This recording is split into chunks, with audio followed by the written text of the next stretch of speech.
I'd like to now introduce you to Professor Gail Whiteford, our Pro-Vice-Chancellor of Social Inclusion, to speak about the transition to university and the overall first year experience.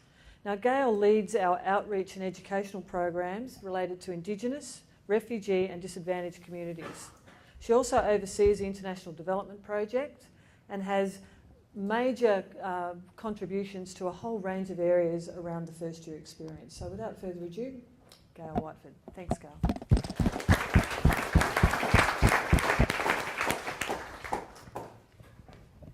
Thank you, Dee. I'm going to be using this remote, so I'm going to be trapped behind the podium.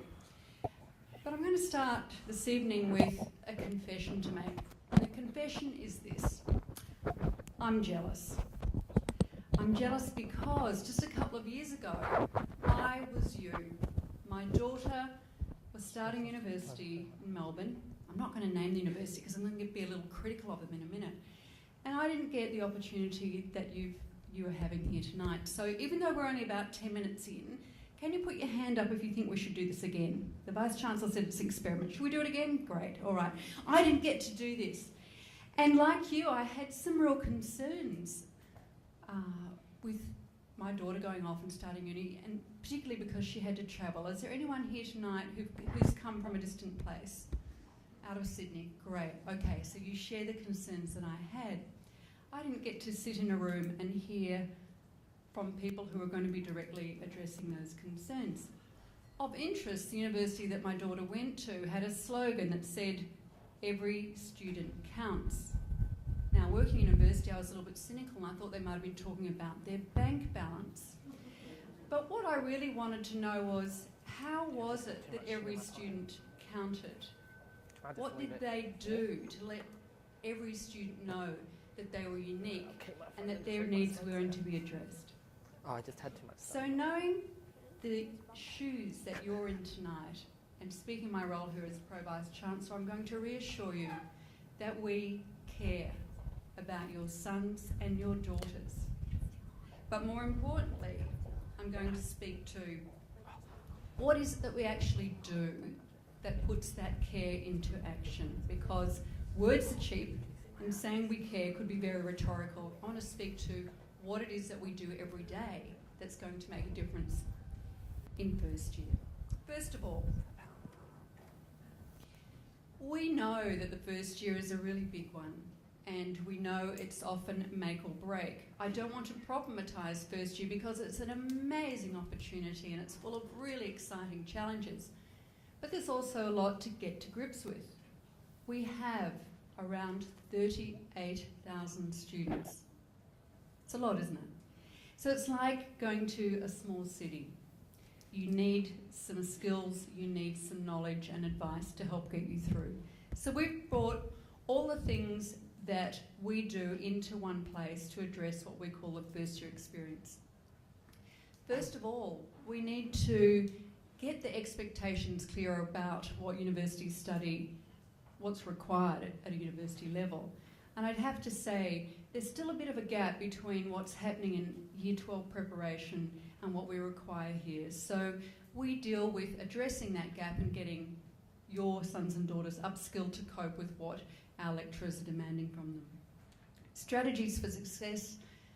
I've spoken to a lot of first year students who've said to me, but I didn't get a timetable. Here's the thing, you've got to make your own timetable. Also, no one's going to know or track you, as the Vice-Chancellor said, if you're not somewhere when you're supposed to be. The requirement is that you're an independent learner, and that's a big change for a lot of young people. Finally, we know that we need to connect first year students up with the bigger learning community, because that's where they're going to get the role modelling and that's where they're going to get some of the support that they need. So how do we do this? The first thing that we have is face-to-face contact.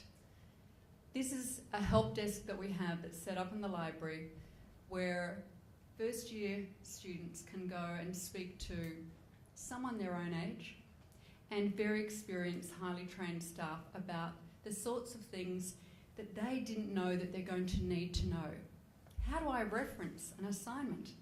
My lecturer has said, I don't have a clue, I don't know how to go about it. No question is too small small or too insignificant, and help is immediately available in that face-to-face space. But as the Vice-Chancellor said, we know that it's a connected environment, so we also provide a service called UniWise online. This is pretty new, and we think we're charting some new territory with this program online, and it basically has 3 levels. Starts at what you need to know when you're commencing at Macquarie University. Whole suite of modules there aimed at upskilling you to deal with and do well with what's required of study university level. Next, we really upgrade those academic literacy and numeracy skills. And finally, it's the preparation for life beyond university, because we know that your sons and daughters will be graduates eventually of Macquarie University, and it's a preparation for going out into that real world. So what else do? We ensure that students in first year get connected with other people. Connecting with 38,000 other people by yourself is pretty daunting. So we pride ourselves on providing a mentor for every new student that enrolls here every year.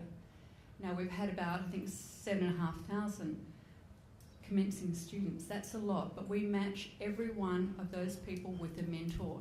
And numbers tell a story. In the last 10 days, our mentors have responded to 45,000 emails. That's 45,000 email exchanges that your sons and daughters have had with our mentors before they even arrive today, answering questions. So there's a good warm-up to, hey, here's someone at the end of the email, yes, it is email, Vice-Chancellor, not by SMS, we might get to SMS, who's going to help me with stuff I need to know before I even start the first day. And we know that this makes a difference to people feeling like they know what to do and where to go, and really importantly, where to get help. And you might see a figure there behind the mentors, who's our super mentor, the Vice-Chancellor, who I'd have to say they're particularly pleased to have him involved in their training. Don't take my word for it. This is some of the statements from the mentees themselves as to the difference that was made.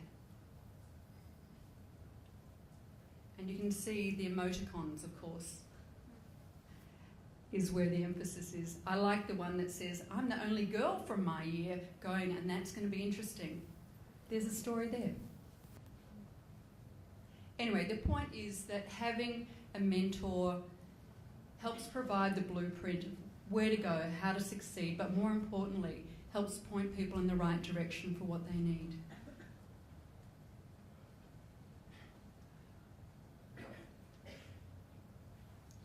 The last one's my favourite. All the stress and nervousness has been taken care of. Now I can get on and enjoy myself. Another really important thing that should happen when you come to university is that you as a person is affirmed. And I'd have to say this is where the unnamed university that my daughter went to, I think, really fell down. They didn't get who she was. Not just acknowledgement, but we affirm people's unique identities. And that's really, really important. If people are going to feel comfortable, if they're going to achieve to their potential, we do this in a range of ways. So, for example, for indigenous students commencing at Macquarie University, we have a range of programs, but one that's fairly recent that we're very proud of is our Elder in Residence.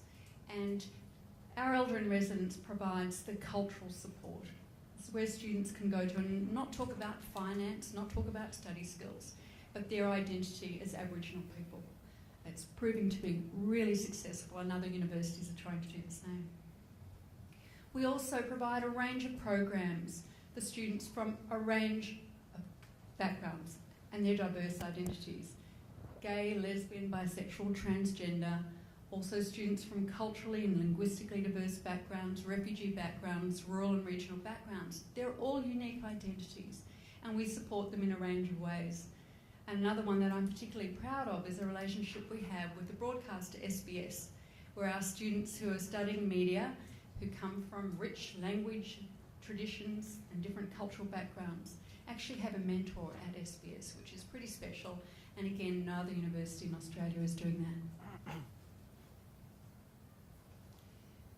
really importantly though, and this is why you've chosen Macquarie, is that we provide high quality and life-changing learning experiences.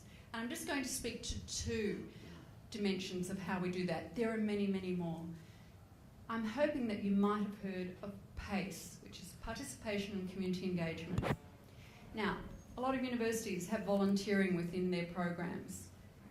We go way beyond volunteering because we require students to undergo a participation unit, and that's where they go to communities that range from Peru. The group came back from Peru just about 10 days ago.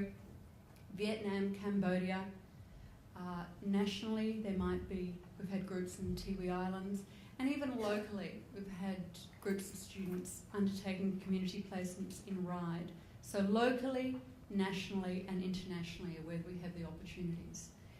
And this is where it's that real life learning, but really importantly, serving in a community that really needs the knowledge and skill sets that our students have. Another one I don't have time to go into, but it's a pretty special program, is a global leadership program. That's development of networks and leadership skills for being competitive in that global intercultural environment out there. But the really important dimension of these learning experiences is that it's about making a difference in the life of others. As a university, we have a social contract. We're committed to making the world a better place, and your sons and daughters will have amazing and remarkable opportunities to do that. And there's two photos there that highlight that. One is a refugee mentoring program we have in Western Sydney, where we work with 8 schools, some of whom have more than 40% of their student population from war-torn and refugee backgrounds. The other one is a mangrove restoration project in Papua New Guinea, where our students have helped restore the mangroves that were decimated in a village and bring back the fishing industry. So they've actually brought about an economic reboom in a small village in Papua New Guinea. I don't know about you, but I get pretty excited about this stuff. And ultimately, what we can promise you is that all the supports I've spoken about, the way that they connect up, is about ensuring that your son, your daughter, our students, don't just survive at Macquarie, they don't just cope, but ultimately they will flourish. Thanks very much.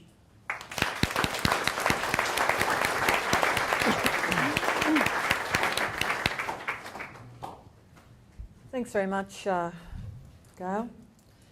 I think one of the important things that Gail alluded to there was that real sense of connectedness and the best way to go about doing that. And really it's about finding your place in this new community and embracing the challenges that will bring to your learning and teaching. And so the PACE program is a very, very important part. The other element is that at any given time, most of our students will have some disability that will interfere with their studies and interfere with their lives. And the disability services that are offered on campus, I would say, are now second to none. And the support that Gail has been able to gain from the government in these places is exceptional. And so thanks very much, Gail, for your presentation. I'd now like to invite our panel up on stage in your own time.